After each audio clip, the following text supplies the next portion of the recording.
আসসালামু আলাইকুম এভরিওয়ান। আজকে দুপুরে হাজব্যান্ডকে লাঞ্চ পাঠাইতে হবে, সো চলেন লাঞ্চ প্যাক করি আপনাদের সাথে গল্প করতে করতে। এখানে আছে হলো সাদা ভাত, সো সাদা ভাতটা দিয়ে দিচ্ছি। তবে একটা জিনিস কি জানেন আপনারা, মানে আমার ছোটোখাটো কথাও এত বেশি মনোযোগ দিয়ে শুনেন, আমার খুব ভাল লাগে। যেমন আমি লাস্ট টাইম বলেছিলাম যে আমার হাজব্যান্ডকে যখন আমি খাবার পাঠাচ্ছিলাম, তো বললো যে তুমি রং চুজ করেছো আমার জন্য খাবার। আজকে কি মাছের মাথাটা দিব বলেন তো, না রাতে এসে বাসায় খাবে? আমি কনফিউজ। আচ্ছা দিয়ে দিই, না অফিসে খেতে ওর কষ্ট হবে এত বড় মাছের মাথা। আচ্ছা মাছ দিয়ে দিই। তো তখন আপনারা বলেছিলেন যে আপু আপনি ওদিনও রং চুজ করেছেন খাবারটা, ভাইয়াকে যদি আপনি একটু শাক না দিয়ে একটু ভাজি দিতেন তাহলে ভালো হইতো।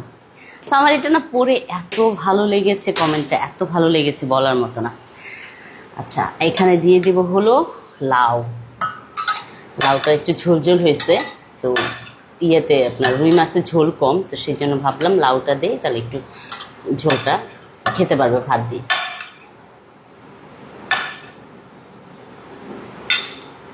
নাহলে ড্রাই খাবার হয়ে যায়, দুপুরবেলা লাঞ্চ করা খুব কষ্টকর হয়ে যায়। সো রেডি আমার লাঞ্চ বক্স। আমি ব্যাগটা এখানে সুইট করে আনলাম, কে ব্যাগটা সরাইলো? আচ্ছা চলেন প্যাক করে ফেলি।